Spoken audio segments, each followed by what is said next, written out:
Hello, this is Edith Newmeyer, and I'm the author of the book, The Mystery of Adam. Well, I will continue my section on dating, and so last time I talked about dating for women, and now I'm going to talk about dating for men. Now, very important that it doesn't matter whether you are a man or a woman, we are all fallen creatures, and therefore we are all under sin. Paul writes in Romans 3:23 that all have sinned and have fallen short of the glory of God. In other words, we are all sinners. And we see that and hear that all throughout the Bible, that we are all sinners and not one is better than the other. And so that goes the same with the sexes. Okay. I have already said that God created them equal in the beginning, and both of them fell during the fall. There's no distinction. Now, some people believe that when Paul wrote to Timothy that women were deceived, that they assume that men were not deceived, which of course is not biblical. Both were deceived and both fell.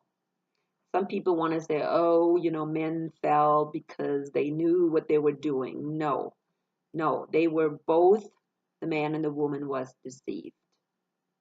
We don't know how long that Adam and Eve, or the man and the woman, was in the garden before they fell, before they rebelled against God.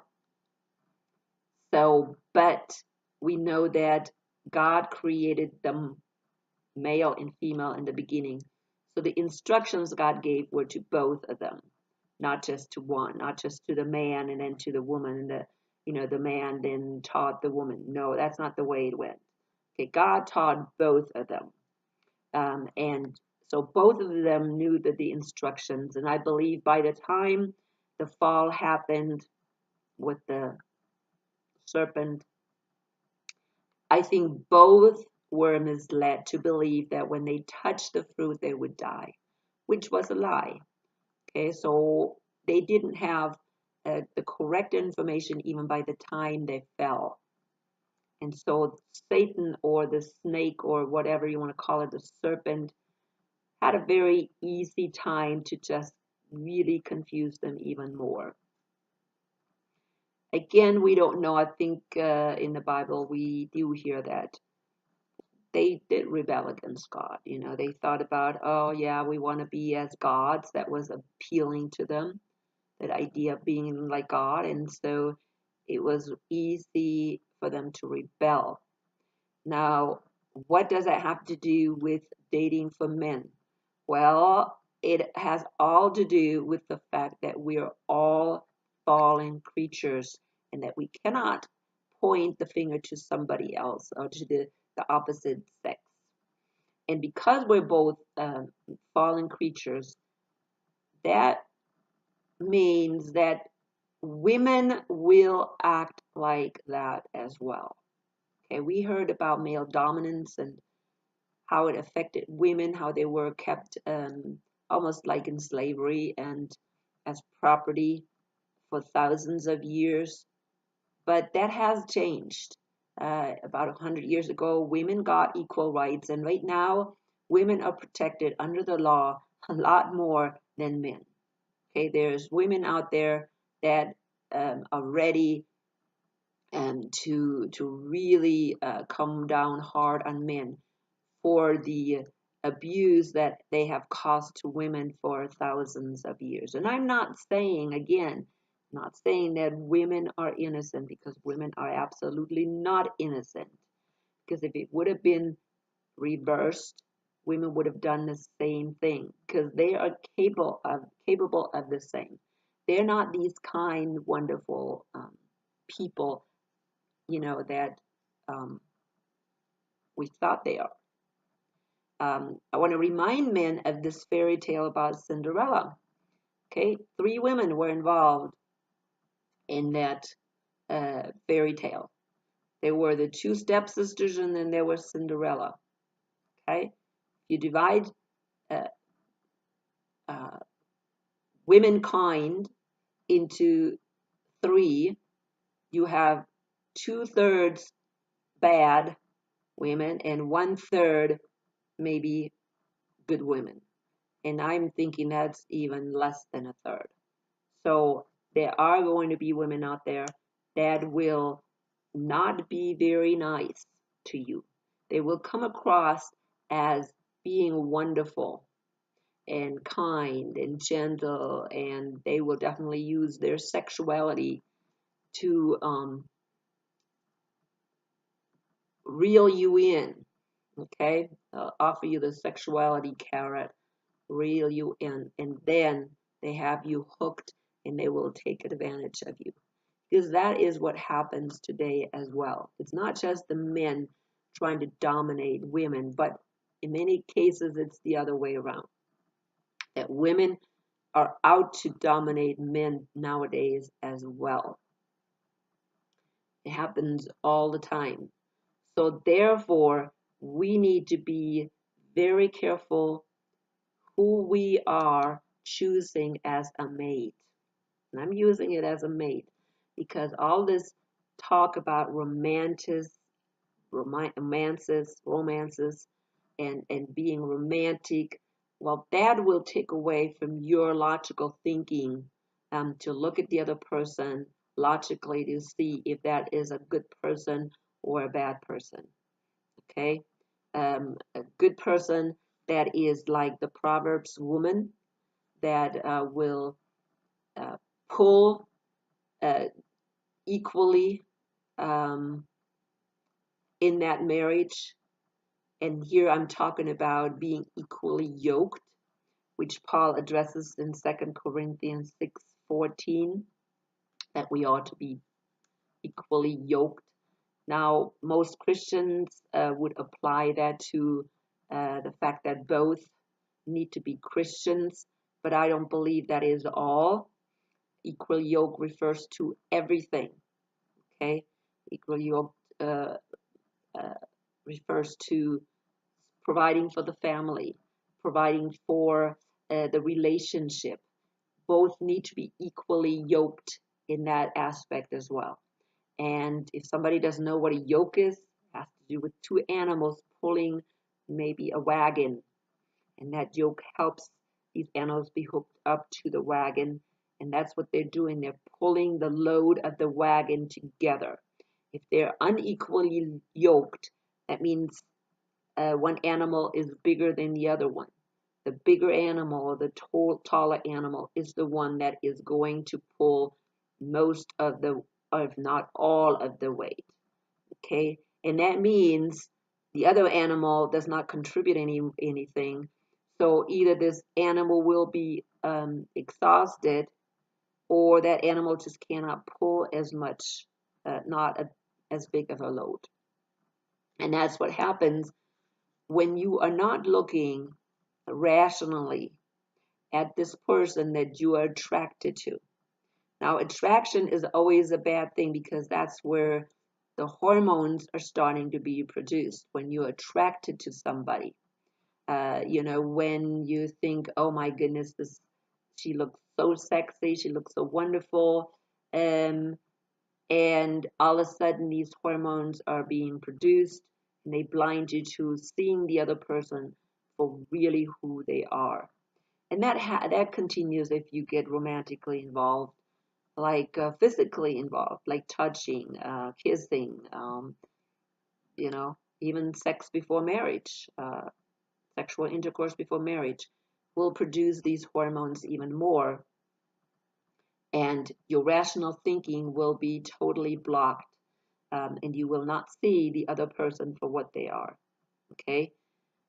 Before you get involved with a person romantically, you have to look at them first. Okay? You have to see, is this person really the person that I want to stay with, let's say for the rest of our lives? Is this person capable of pulling the same weight, or at least most of the weight as well? Okay, I know men are physically stronger, so they are capable of doing more physical labor. Okay, and that may have been very important in the past, but today that is not the case anymore. The man and the woman is equal. I mean, most of the jobs are not physical jobs anymore. I mean, there's some, and but a lot of times they're not. And so women are just as capable as men are when it comes to that. Many, many jobs women can do just as well as men. So in that regard, a woman has to be able to pull, equally the load of marriage, equally the load of family. Um, you cannot find somebody or somebody who acts like a child or a teenager. That's not a good thing, because then you have to take the rest of the responsibility.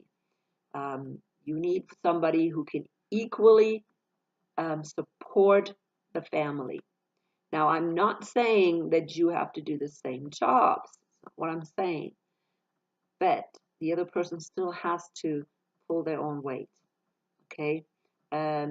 You also, before you get married, you have to, or before you decide that this is going to be the right person, you know, think what kind of ideas you have about marriage and the division of labor in that marriage. Marriage is not a fairy tale. You don't fall in love and everything just falls in place. We know that doesn't work. 60% of the marriages do not make it. Okay, and out of the 40 that still stay together, I would think that probably most of them don't have an ideal marriage. Maybe don't even have a marriage. They just have a legal contract. Again, a marriage is a oneness that God has intended in the beginning. Both of them become one, and both of them become connected. And if one is not pulling, you are not coming together equally. If one decides, well, I'm going to be in leadership and I'm going to be the leader, well, that person has responsibility. Okay. And the other person is going to say, what the heck? Just do it. Okay. You're responsible for everything and I'm going to take it easy. Well, that's not the way it works. Okay. But a lot of times that can happen. So both of you need to be involved, and you have to decide that what kind of person you have. You have to decide that before you fall in love with that person. Um, Here's another thing. You want to look for a Proverbs woman. Now, Proverbs woman lived in an agrarian culture, so you're going to have to kind of little bitty change that and see how that looks in our time. Um, today women don't buy a field and plant a vineyard, but they may go and have a profession, okay, and be able to support the family that way if needed. Um, Definitely, if you don't have children in the beginning, both of you need to work together to maybe start the family in the right direction financially. Okay, depending what you want to do. You want to buy a house. Both of you may need to work for a couple of years until you have a down payment. You have to be in a right place to afford children. So that's very important. So both of you may have to work in the beginning anyways. And so then what do you do for the chores at home? Man, do you make your wife responsible, or are you sharing, the load when you guys both come home? Or are you going to give your wife a hard time? These are the things that need to be decided. What are you guys going to do? How are you going to run? When you have children, is the wife going back to work? Will you take turns maybe staying home with the kids? The husband a year, the wife a year. It just all depends how the couple will work things out. And in order to find out what the other person believes and expects, you have to sit down and discuss it. It will not happen alone. Okay? So, anyhow, I think that's very important. Today, again, there's lots of women because they are supported by the law that take advantage of men. And when you do not fulfill their expectations, or they may just really get back at you. They may take revenge and get you, divorce you, and take you for everything they can. So, and I'm just going to bring that up because that is part of life. And you have to open your eyes to that. You have to open your eyes to that most women today are not these fairy tale princesses. Okay? They are not these romantic, you know, sexual queens that you can expect and that just bow down to you and fulfill all your needs. It's not gonna happen anymore nowadays. Um, I think women are waking up. Christian women are waking up too, and they're expecting equality. Many of them expecting equality in marriage.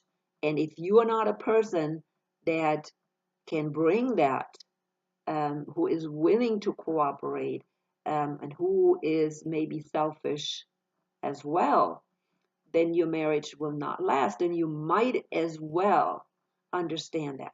You might as well understand that marriage may not last a lifetime if you're not finding the right spouse under the right conditions. Again, marriage is a oneness. In a oneness, you cannot rule. You can't say, well, I'm the man and I'm going to make the decision and you better follow. That's not what the Bible says. The Bible doesn't say women should obey. Okay, no place. Okay. Again, also discuss that ahead of time. What does your wife or that woman believe? Um, is she believing the same things you're believing? What kind of expectations does she have from marriage? It's very important to sit down and discuss that. Also, involve your friends and your family. If your friends and family are telling you, wait a minute, this is not, there's something not right here, then believe me, you better listen to them.